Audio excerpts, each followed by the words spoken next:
semana a gente escutou coisas que deixa você...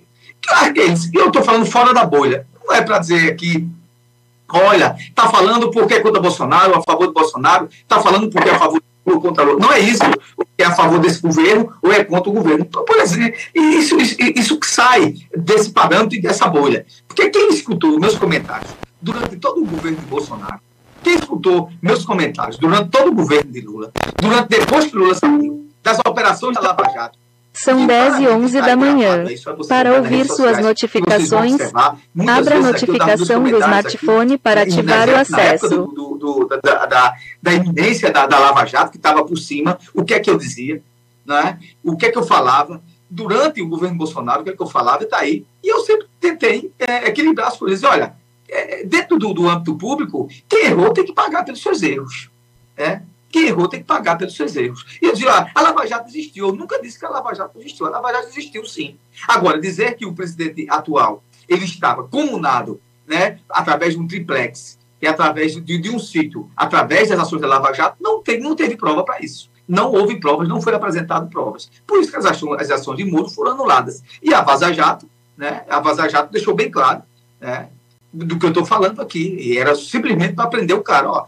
Os aliados, os assessores dele, fizeram os secretários, os ministros, ou quem estava lá, estavam lá operando no governo, na verdade, e era o governo dele. De qualquer maneira, existia, sim, uma responsabilidade culposa. Ele não mandou ninguém fazer aquilo, coisa e tal, operar.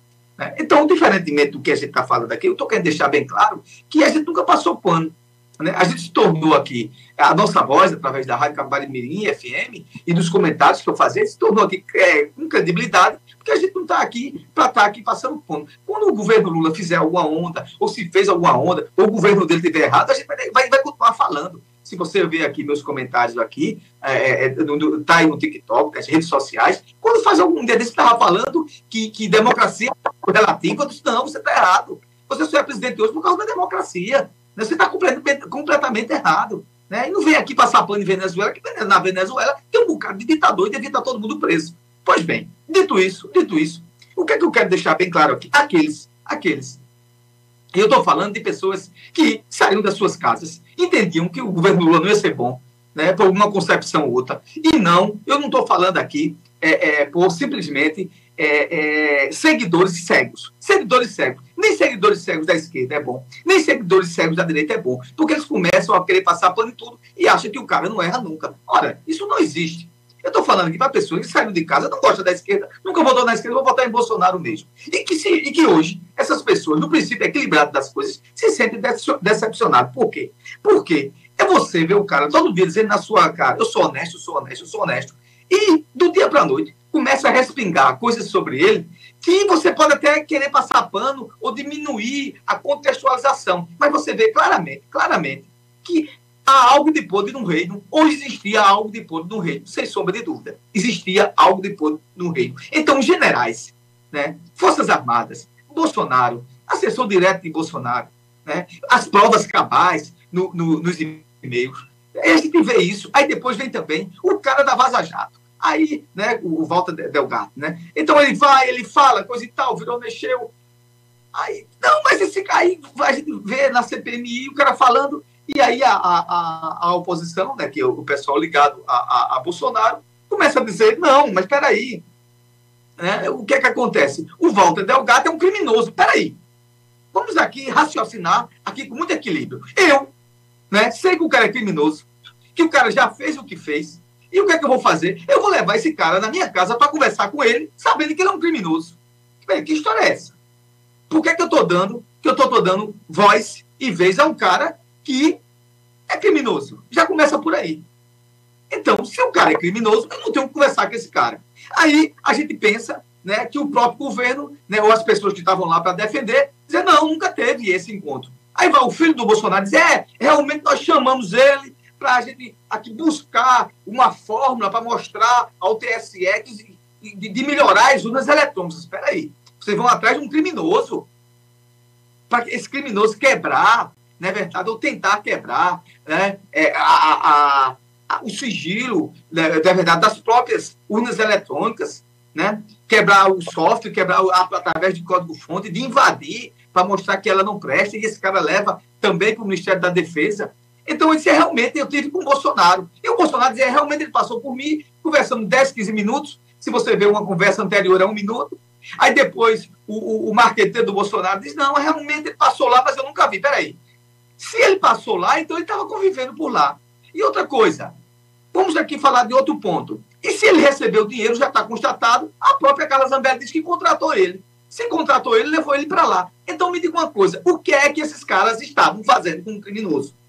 Nada. Estava fazendo o que ele disse. Estava fazendo o que ele disse.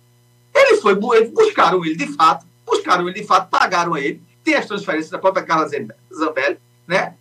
Que ele estava lá. Pegaram ele, olha, vamos pegar você que já fez o negócio da Vaza Jato, mostrou que Moro ela, e aí ninguém pode dizer que você é de direita, você é de esquerda. A conversa era essa mesmo. E o próprio Flávio Bolsonaro disse, realmente, você vai lá, conversou lá com o presidente, a gente estava querendo melhorar as urnas. Não era essa conversa. Bolsonaro dizia, né, claramente, chamava Alexandre de Moraes de canalha, que ia prender Bolsonaro. Só vai pegar o 7 de setembro de 2022 que você vê isso. Dizia que as urnas não eram legítimas, não eram reais, né? Elas podiam ser camufladas, elas podiam ser corrompidas, chamou os embaixadores, tudo aí, as provas estão aí. Então, o que é que eu estou querendo dizer? Quantos fatos e as evidências, não há contra-argumento. Não há contra-argumento. Agora, se vai comprovar, se realmente ele disse aquelas palavras, aí já é outro assunto. Mas a grande pergunta é, tem um ditado popular que diz o seguinte, diga-me com quem tu andas, que eu digo com quem tu és. Tu anda com fulaninho, então, bicho, alguma coisa boa não tem. Então, com que é que um presidente da República, desmoralizando a instituição da República, vai chamar um Walter Delgado para conversar? Um cara que já estava preso, um cara que já estava com tornozeleira eletrônica, né? É criminoso, é assim, né? O que ele fez da Vaza Jato, quebrando o sigilo, não foi uma autorização da justiça. Ele fez, agora, desvendou um crime praticado por outro. É aquela coisa, não se combate crime praticando outro. Não se combate crime praticando outro. O Walter Delgado era um criminoso, sim, né? Depois que ele vendia aquelas informações, o Lula não queria nem saber disso, porque sabia que aquilo ali não ia dar muito certo, né? Porque já era ilegal. Mostrou que Moro o que o Moro estava fazendo, aliás, e que Moro era. E aí evidenciou tudo. Então pega esse cara também, tu viu o que o cara fez? Vou pegar ele também aqui para eu tirar proveito disso. Né? Tá evidente, né? Tem as imagens, tem as fotos das câmeras de segurança, né? Do GSI, do Planalto, que ele esteve lá com o Bolsonaro. E depois esteve no PL. O que esse cara fazia no PL? O que esse cara fazia lá no Palácio do Planalto? Esse cara foi recebido no Palácio do Planalto pelo presidente da República, um criminoso. Então a oposição diz, esse é um criminoso. Sim, era criminoso, mas quando vocês levaram ele para o Palácio do Planalto, ele não era criminoso? Continua do mesmo jeito? Então, aquela velha história. O que dá para Chico, não dá para Francisco. Olha, gente, esses casos da Jorge é muito mais do que isso. Essa semana teve lá o Frederico Wassef, né, que é ele mesmo se diz que é o advogado da família Bolsonaro. Não, eu fui lá porque eu sou um cara muito bom, muito honesto. Peguei o Rolex, comprei de volta e entreguei ao patrimônio da União. Ora, se agora existe um método, né? Disseram na quinta-feira que o Mauro Cid ia confessar tudo. Aí, sexta-feira, já disseram que não. Por quê? Porque descobriu que eles conversaram com o advogado dele, isso aí é a parte profissional, o advogado tem que fazer isso, defender seu cliente, isso aí é legítimo, não tem problema nenhum. Conversou com o cliente, vamos ter aqui uma mesma conversa aqui, para não ter problema. Então, o Mauro Cid só está dizendo agora que vendeu um Rolex e deu ao Bolsonaro. Mesmo que tenha sido isso, que todo mundo sabe que não é, que os e-mails comprovam outras coisas, e aí estavam envolvidos generais. Tudo isso tem método. Qual é o método? Qual é o método disso? Peraí, vamos aqui mudar aqui a concepção para ver se a gente entra dentro do âmbito jurídico, né? Dentro do âmbito jurídico da questão da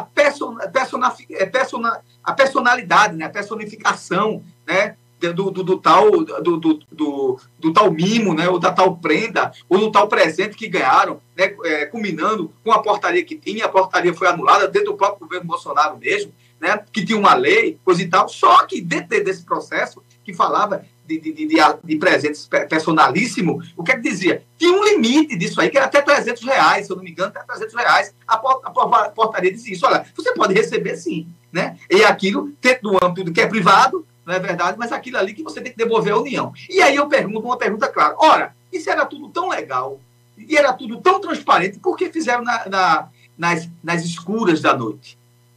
Né? Nos atos sombrios? Por que não deram fé de ofício a esses processos? Só vieram revelar depois que a própria Polícia Federal revelou. Ora, se era tudo tão legal, se era tudo tão transparente, olha, eu aqui recebi uns prêmios, aqui, umas joias aqui, da Arábia Saudita, de quem quer que seja, e a partir de agora eu vou vender porque é minha, não tem problema nenhum. Não, mas veja só que doideira, virou um caso de muamba, né? Muamba da pior qualidade, vai, troca, coisa e tal, o negócio que camelô, até os camelôs têm uma atividade muito mais digna do que o que eles estavam fazendo, porque o camelô, ele vende a você compra, mas ele comprou aquilo ali, né, e está vendendo lá abertamente, não está roubando ninguém, não. Mas o pessoal estava fazendo, o entorno de Bolsonaro, fazendo tudo às escuras, não é verdade? Na escuridão das coisas, nas trevas, fazendo pelo lado mais sombrio. Poxa, por que estavam fazendo isso? E por que só vieram dar à tona depois que foi revelado? Então, existe sim algo podre no ar. Então, se você quiser acreditar, se você quiser defender o seu mito, isso é besteira, as pessoas seguem os líderes, as pessoas seguiam Hitler, né? As pessoas seguiam Hitler, os alemães seguiam Hitler, os alemães seguem ditadores. Né? O ditador lá da Coreia do Norte, a turma segue ele. O ditador, né, da Venezuela, tem gente que segue ele, que gosta que aquilo ali que ele está fazendo na Venezuela, o Maduro é bom também, para não ficar falando só de um e só de outro. Né? Então, existe sim. Né? Existem pessoas que gostam de seguir certas situações. E aí, o que é que a gente pode fazer? Mas você não pode deixar claro que há evidências e há fatos. Ele pode negar, porque é o direito do cara. O cara vai ter que negar, isso é normal, tem que negar mesmo.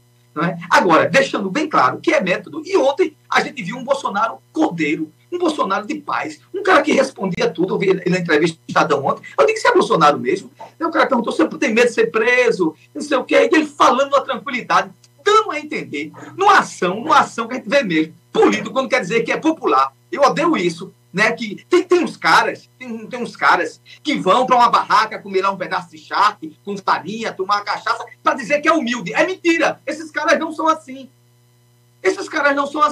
É melhor ser verdadeiro, dizer o que é. Né? Eu, quando fui candidato, a turma me odiava porque eu não ia para bar. Eu não gosto de ir para bar. Eu quero cuidar das pessoas e vai para bar, fica num bar quem gosta de ir e acabou. Porque eu tenho que ir lá para agradar todo mundo, fazer que é popular. Não, eu sou popular, no sentido que as pessoas vêm, que eu falo com as pessoas. Mas por que eu tenho que estar num bar? Então o cara vai, né, pega um pãozinho, toma lá com um pingado, com um copo americano, para dizer simplesmente, olha, eu sou como vocês, eu sou popular. Não era porque o cara sabe que ele é milionário, tem dinheiro pra caramba. Aí aquilo ali foi tramado, vem mesmo uma coisa assim, e ele lá respondendo bem humildezinho. Ora, se ele fosse presidente da República e estivesse num cargo ainda, ele estava respondendo ao jornalista daquele jeito? Não. Ele ia mandar calar a boca do cara, né? Ia dizer que o cara era um imbecil, ia desmoralizar o cara lá, ia estar lá os assecas, querendo até dar no cara, porque muitos jornalistas mesmo da Folha de São Paulo apanharam, foram agredidos, depois de fazer alguma entrevista e perguntasse alguma coisa a Bolsonaro, que ele não gostava, só você vê aí, no Google tem. Então aquilo ali é método. Bolsonaro tem método.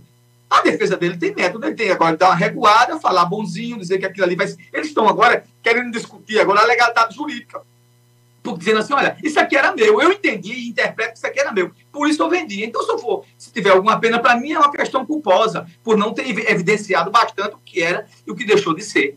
Né? O que estava lá dizendo a lei, o que foi anulada a portaria, aí de fato ele disse, mas tem uma lei, de fato, a lei é maior do que uma portaria, né? Mas tinha uma decisão do TCU, essa lei tinha caducado, né? Mesmo com a lei em vigência, mas ela tinha lá, nos seus itens lá, até quanto você poderia receber como presente de outros embaixadores. Agora, o grande que da questão é o seguinte, esses caras fizeram dinheiro demais.